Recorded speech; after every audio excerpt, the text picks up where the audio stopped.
The limousine stopped at his door. You'll never believe how one small act of kindness completely turned a young boy's life upside down. Stick around, because this story only gets better. Under the scorching afternoon sun, 12-year-old Jacob Rivera crouched near a dense rosebush in the overgrown yard of his elderly neighbor, Mrs. Eleanor Hayes. He wiped the sweat off his brow, his tattered sneakers covered in dust and dirt, but he kept trimming the thorny branches without hesitation. It wasn't the first time Jacob had stepped in to help Mrs. Hayes, who had lived alone since her husband passed years ago. Her home, a small white house on the corner of Maplewood Avenue, had seen better days, just like her garden. Jacob never expected anything in return. He couldn't imagine what Mrs. Hayes could even give him, except maybe another cup of her tangy lemonade. What he didn't know was that this very act of kindness would change his life forever. The next morning, as Jacob finished his cereal, the rumbling sound of an expensive car engine filled the air outside. Curious, he ran to the window. His jaw dropped. A sleek black limousine, its windows tinted and shiny as polished obsidian, was parked right in front of his house. "Mom, someone's outside," Jacob called, his voice a mix of excitement and nerves. His mother Maria came rushing from the kitchen, wiping her hands on a faded towel. She froze as soon as she saw the car. Before they could process what was happening, the door to the limousine opened. Out stepped a man in a crisp navy suit, his polished shoes reflecting the morning light. He adjusted his tie and approached their humble home. Maria and Jacob exchanged bewildered glances. Who was this man? And why on earth was he here? What could this mysterious man want with Jacob and his family? And how is it connected to the day he spent helping Mrs. Hayes? Stay tuned to uncover the incredible twist that's coming next. That's just the beginning of Jacob's story, but what follows will have you questioning the power of kindness, fate, and the extraordinary opportunities that arise when you least expect them. Comment 2 if you want to hear what happens next. The man introduced himself as Charles Hayes, the son of Mrs. Eleanor Hayes. His presence was commanding, and his crisp demeanor immediately set him apart from anyone Jacob or his mother had ever encountered. "Good morning," Charles began, his voice deep but calm. "I believe you're Jacob Rivera."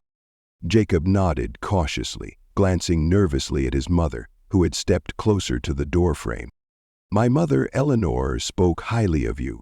She told me how you've been helping her with the garden these past few weeks." Charles paused, studying Jacob with a faint smile. Not many kids your age would go out of their way to do that. Jacob shrugged. "It wasn't a big deal. Mrs. Hayes needed help, so I helped." Charles chuckled softly, impressed by the boy's modesty. "Well, it is a big deal to her. And to me. That's why I'm here." He reached into his pocket and pulled out a sleek black business card with gold lettering. He handed it to Maria, who looked at it suspiciously. "What's this about?" she asked, her voice laced with caution. "I have a proposal," Charles said, turning his attention back to Jacob.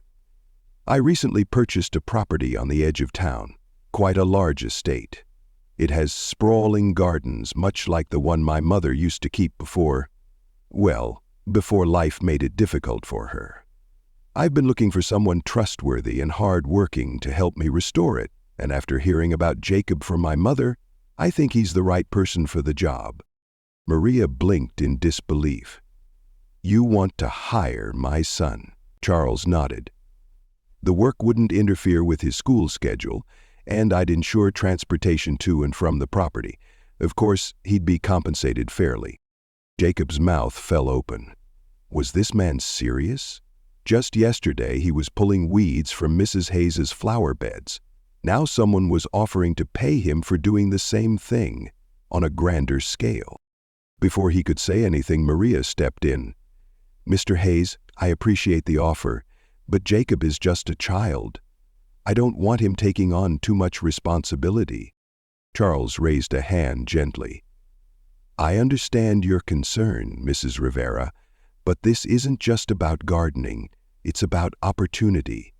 Jacob would gain experience, learn valuable skills, and—" He hesitated, softening his tone. "Let's just say, I know what it's like to grow up in a household where opportunities are hard to come by." Maria studied the man carefully. Though his tailored suit and shiny limousine screamed wealth and privilege, his words hinted at a shared understanding of struggle. Finally, she turned to Jacob. "What do you think, mijo?" Jacob's heart raced. The thought of working on a grand estate was exciting, but he didn't want to let his mother down. He glanced at her, then at Charles, or supposedly Keller, inside the building, as he thought. "I'll do it," he said firmly.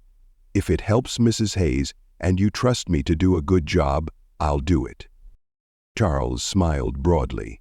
"Good. We'll start tomorrow. I'll send a car to pick you up after school." As Charles walked back to his limousine, Maria turned to Jacob, her hands resting on his shoulders. "Are you sure about this?" she asked. Jacob nodded, his determination unwavering. "I'll make you proud, Mom." Maria hugged him tightly, her voice trembling. "You already do, mijo." Inside the house, Jacob felt a surge of both nerves and excitement. He didn't know exactly what he was stepping into, but deep down, he knew this opportunity was bigger than it seemed. The next day after school, a black car arrived promptly at 4 o'clock. Jacob climbed in, his backpack slung over one shoulder, and was greeted by a friendly driver named Marcus.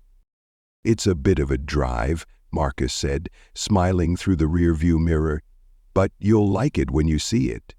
He shot the vehicle off. As the car wove through winding roads, the scenery changed. The modest streets of Maplewood Avenue faded away, replaced by sprawling hills and neatly manicured lawns. Jacob's eyes widened as the estate came into view. The pooled grand lawn seemed entirely bigger from his perception than it had, up close. Directly above were several dark wooden buildings of a description he did not recognize. The property was massive, far bigger than anything he'd ever seen. A grand stone house stood at the center, surrounded by gardens that seemed to stretch endlessly in every direction. But the gardens were overgrown, wild, and chaotic, as if no one had tended to them in years. Charles was waiting on the front steps, his sleeves rolled up and a pair of gardening gloves in his hands. "Welcome, Jacob," he said, walking over. "Ready to get started." Jacob nodded, his eyes still scanning the vast property. "This place is huge," he said in awe. Charles chuckled. "It is, and it's going to take a lot of work to bring it back to life, but I believe we can do it, together." Jacob spent the next few hours working alongside Charles, clearing weeds, pruning bushes, and learning about the history of the estate. Charles explained that the gardens were once a masterpiece, designed by his mother and father when they were newlyweds. They had poured their hearts into every detail, but after his father's passing, the estate had fallen into disrepair, doing more than just helping beneath his hands. As Jacob worked, he couldn't help but feel a connection to the place. The soil beneath his hands, the smell of the fresh air, it all felt important.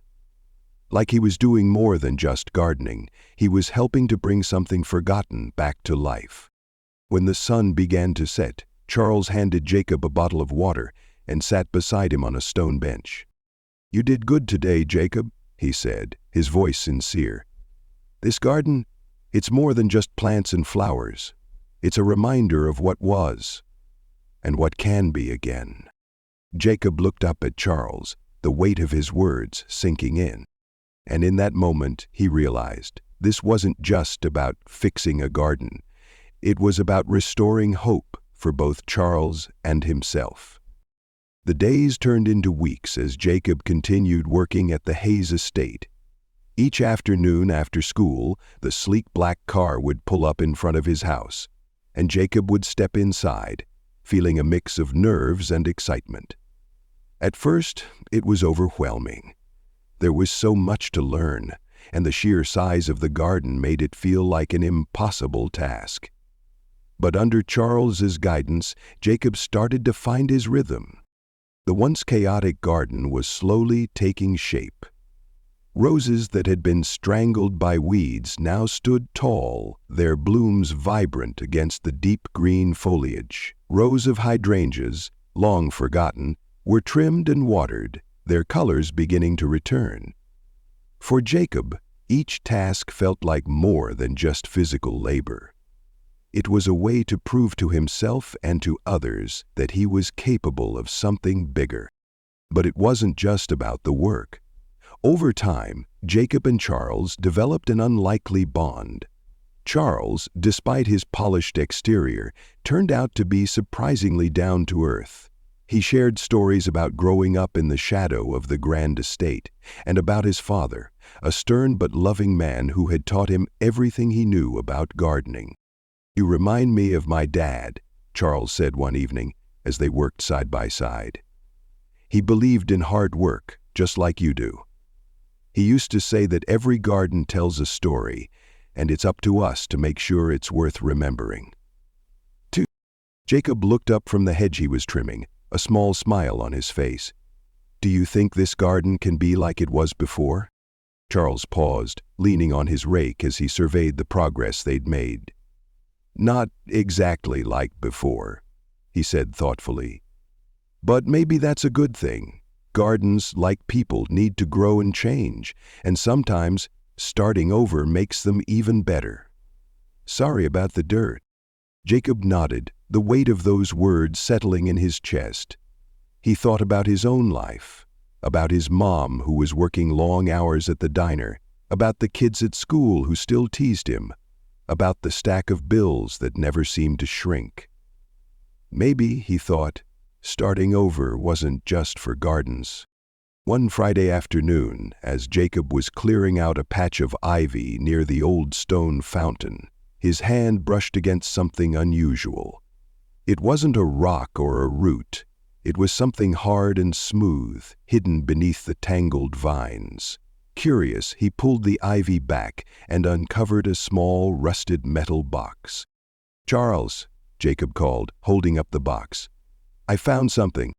Charles hurried over, wiping his hands on his gloves.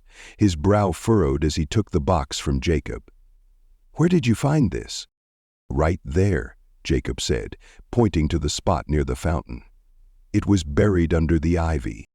Charles hesitated for a moment, then carefully pried the box open. Inside were a stack of faded photographs, a few yellowed letters tied with a red ribbon, and a small brass key. Charles's face softened as he lifted one of the photographs, his eyes scanning the image. "This is my mother," he said quietly, showing Jacob the photo. It was a picture of a young woman standing in the garden, her smile bright and full of life. "And this must have been my father's handwriting." He picked up one of the letters, his fingers trembling slightly. Jacob watched in silence, sensing that this discovery meant more to Charles than he was letting on. After a long moment, Charles let out a deep breath and looked at Jacob. "You know, I wasn't always close to my parents," he admitted. "When I was your age, I couldn't wait to leave this place. I thought the world outside had more to offer. But now?" He gestured toward the garden, the letters, the fountain. "Now I realized that this was where I belonged all along." Jacob nodded, not sure what to say. He could see the emotions playing out on Charles's face, regret, longing, and maybe even a hint of hope. It reminded Jacob of how he felt about his own life, caught between wanting to escape and wanting to make things better where he was. After a while, he just shrugged. So that evening, as Jacob rode home in the car, he couldn't stop thinking about the box. What other secrets were buried in the estate? And what did the brass key unlock? The question swirled in his mind as he walked into his small house, where his mom was waiting for him at the kitchen table. "How was work today, mijo?" she asked, her tired eyes brightening as she smiled at him. "It was good," Jacob said, dropping his bag by the door. "We found something interesting in the garden. An old box with letters and pictures." He stopped himself, observing the stoner look on Caleb's face. His mom raised an eyebrow. "Really? What kind of letters?" "I didn't read them," Jacob admitted, "but I think they were from Mr. Hayes's dad. He seemed pretty emotional about it." Maria nodded, her expression softening. "That garden, it's not just a place, is it? It's a part of their family." Exodus responded resolutely. Jacob thought about that for a moment, then nodded. "Yeah, I guess it is." As he sat down to dinner with his mom, he couldn't shake the feeling that the garden wasn't just changing, it was changing him too. For the first time in a long time, he felt like he was part of something bigger than himself. But the next day brought new challenges. At school, Carter and his friends were waiting for him by the lockers, their mocking grins as sharp as ever. "Hey, gardener boy," Carter called, his voice dripping with sarcasm. "How's your fancy mansion job? Bet you're still just pulling weeds." Peacock ignored him, keeping his head down as he opened his locker. But Carter wasn't finished. "Sir," Carter said. "What's the matter? Too good to talk to us now?" Carter stepped closer, shoving Jacob's shoulder. "Carter!" Jacob clenched his fists, his face burning with frustration. He wanted to yell, to fight back, but he knew it wouldn't solve anything. Instead, he took a deep breath and said quietly, "It's not about pulling weeds. It's about building something." Carter blinked, caught off guard by Jacob's calm response. For a moment it seemed like he might back off, but then he smirked and walked away, muttering something to his friends. As Jacob watched them go, he felt a flicker of pride. Maybe he couldn't stop them from teasing him, but he could control how he responded. And that, he realized, was its own kind of strength. Back at the estate that afternoon, Jacob shared the story with Charles as they worked on the garden. Charles listened carefully, then gave Jacob a nod of approval. "You handled that well," Charles said. "It's not always easy to stand your ground without fighting, but you did." Jacob smiled, feeling a surge of confidence. He still had a lot to learn, about the garden, about life, but for the first time, he felt like he was on the right path. And as the sun dipped below the horizon, casting the garden in a warm, golden glow, Jacob knew one thing for sure. This garden wasn't just changing Charles's life. It was changing his, too. I need to say this alone. The following week, Jacob arrived at the estate with a new sense of purpose. The garden was transforming more and more with each passing day, but the rusted box they had uncovered still lingered in his mind. The small brass key sat on Charles's desk, untouched, as if waiting for the right moment to reveal its purpose. He crept up the stairs to the roof behind Charles's house. Hesitantly, he opened the door to the rain patio. One afternoon, as they worked near the gazebo, Jacob couldn't hold back his curiosity anymore. "Charles," he began cautiously, brushing dirt off his gloves, "have you figured out what the key unlocks?" Charles paused, straightening from where he had been pulling weeds near the trellis. His expression turned thoughtful as he wiped his hands. "Not yet," he admitted, "but I have an idea. There's an old storage shed at the back of the property. My father used to keep his tools and some other things there. It's been locked for years. Maybe the key fits there." Jacob's eyes lit up. "Do you want to check it out?" Charles smiled. "I thought you'd never ask." The shed was tucked away behind a grove of overgrown trees, nearly invisible unless you knew where to look. Its wooden frame was weathered and covered in ivy, the hinges on the door rusted with age. Charles took out the brass key and inserted it into the padlock. With a satisfying click, the lock opened. The door creaked as Charles pushed it open, and a faint, musty smell wafted out. Inside, the shed was packed with old furniture, gardening tools, and crates stacked high. Dust particles floated in the sunlight that streamed through the cracks in the wooden walls. I don't know why I developed this habit of exercising, but it's definitely helped to stay in shape. They took turns standing at a table Park had set up in the living room. First Karen, then Jacob, stopping to introduce themselves properly. Charles chuckled softly. That's exactly what it feels like. As they began to explore, Jacob uncovered a wooden crate labeled Family Keepsakes. Inside were more photographs, an old journal, and a bundle of letters tied with a ribbon similar to the ones in the box they had found earlier. Charles picked up the journal, brushing off the dust, and flipped it open. "This was my father's," he said, his voice tinged with emotion. "He used to write about everything. His plans for the garden, his dreams for the estate, and his hopes for me." Jacob watched as Charles scanned the pages, his expression shifting from fond nostalgia to quiet regret. "What does it say?" Jacob asked gently. Charles hesitated, then read aloud. "I want this garden to be more than just a collection of plants. I want it to be a sanctuary. For my family, for anyone who needs a place to feel whole again." He closed the journal and looked at Jacob. "I think my father always knew I'd come back here. And maybe that's why you're here too." Ma'am, I'm getting it wrong. Clearer each time I read the journal." Jacob's chest tightened at the words. For the first time, he felt like he was part of something much larger than himself. As the days went on, Jacob and Charles worked tirelessly to bring the garden closer to its former glory. The fountain in the center was repaired, its crystal-clear water flowing again for the first time in years.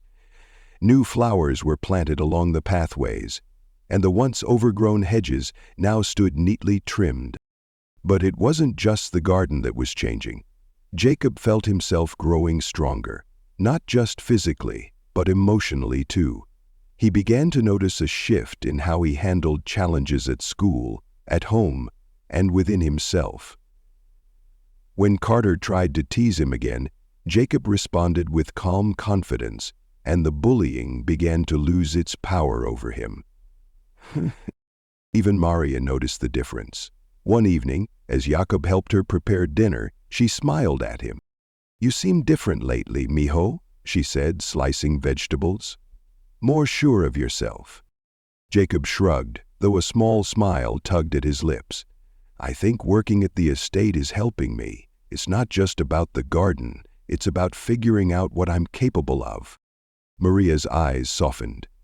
"I'm proud of you, Jacob. You're doing something special." But not everything was smooth sailing. One Saturday, while Jacob and Charles were planting a new row of roses, a man in a dark suit arrived at the estate. His demeanor was stern, his expression unreadable as he approached Charles.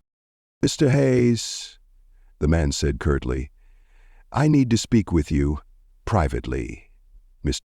Charles excused himself, his face tightening as he followed the man inside the house. Jacob watched from a distance, unease settling in his stomach. When Charles returned an hour later, his usual calm was replaced with visible frustration. He didn't say much as they finished the day's work, but Jacob could tell something was wrong. As they packed up their tools, Jacob finally worked up the courage to ask, "Charles, is everything okay?" Charles hesitated, then sighed. "It's complicated. Let's just say there are some people who don't think this garden is worth saving." Jacob frowned. "What do you mean?" Charles leaned against the stone bench, his gaze fixed on the horizon. "There's pressure to sell the estate. Developers want to turn it into something else, something that would destroy everything my parents worked for." Jacob's heart sank. "But you can't let them do that." "So?" Charles looked at him. a faint smile on his lips despite the weight in his eyes. "I don't plan to, but it's not going to be easy." Jacob clenched his fists. The garden had become so much more than a patch of land. It was a symbol of hope, a place where both he and Charles had found purpose. He wasn't going to let it be taken away without a fight. With the fate of the estate hanging in the balance, Jacob and Charles must rally together to save the garden. But as secrets from the past come to light, they'll discover that the fight to protect their sanctuary is about more than just the land. It's about preserving the legacy it holds. The news about the potential sale of the estate weighed heavily on both Jacob and Charles. Each day as they worked in the garden, the looming threat of developers turning the property into concrete and asphalt seemed to grow darker. For Charles, it was personal, a fight to honor his parents' legacy. For Jacob, it was about preserving a place that had given him a sense of purpose and belonging. But neither of them was ready to give up. One afternoon, while trimming the ivy along the garden wall, Jacob had an idea. "Charles," he called, wiping sweat from his forehead, "what if we held a community event here, like an open garden day?" Charles paused from raking a patch of soil, his brow furrowing. "What do you mean?" "Well," Jacob said, his excitement building, "people don't really know what this place is anymore. If they could see how beautiful it is, maybe they'd care about saving it too. We could invite families, local businesses, anyone who might want to help, except the people who had blown me off with vodka." Charles stood there for a moment, considering Jacob's words. Slowly, a smile spread across his face. "That's actually a great idea. My father used to host garden tours here when I was a kid. Maybe it's time we brought that tradition back." The two of them threw themselves into planning the event. Over the next few weeks, they worked tirelessly, not just on the garden, but on getting the word out. Charles contacted old family friends, local historians, and even a few journalists. Jacob went door to door in his neighborhood, handing out flyers and explaining the importance of the garden to anyone who would listen. Maria pitched in too, helping Jacob bake cookies and snacks to sell at the event. Even Mrs. Hayes, despite her frail frame, offered to contribute by donating potted plants she'd nurtured over the years. Slowly but surely, people began to take notice. The morning of the event, Jacob stood in the center of the garden, his heart pounding with a mixture of nerves and excitement. The fountain sparkled in the sunlight, the roses were in full bloom, and the pathways were lined with colorful flower beds. It was the most beautiful he had ever seen the estate, and he felt a swell of pride knowing he'd played a part in it. "Do you think anyone will come?" he asked Charles, who was adjusting a sign near the gate. "They'll come," Charles replied confidently. "We've done the work. Now we just have to trust that people will care." Consider it. And care they did. By mid-morning, the garden was bustling with visitors. Families strolled along the pathways, admiring the flowers.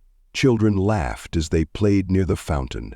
Elderly couples reminisced about the estate's glory days. Charles gave tours, sharing stories about his parents and their vision for the garden, while Jacob helped sell snacks and answered questions about the work they'd done. As the day went on, something remarkable began to happen. Visitors started leaving donations, small bills, checks, even a few envelopes marked, "For the Garden." One woman, who introduced herself as a local historian, offered to help get the estate listed as a historical landmark. A man from the city council promised to bring the garden's story to the mayor's attention. "Stay." The man went on to show the mayor's buildings, showing the convoluted workings of the land with pride in the family's history. And then, just when Jacob thought the day couldn't get any better, a familiar face appeared at the gate. Carter. Jacob's stomach flipped.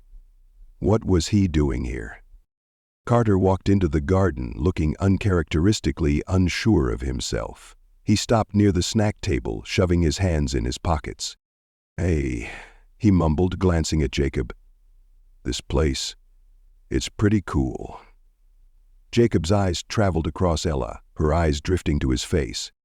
Jacob blinked, caught off guard. Thanks? Carter hesitated, then sighed. Look, I was kind of a jerk. Okay, a huge jerk. But I guess you were right about building something. I just wanted to say sorry. I don't know what I'm doing. I just hope that you'll forgive me. You didn't lose at all. For a moment, Jacob didn't know how to respond.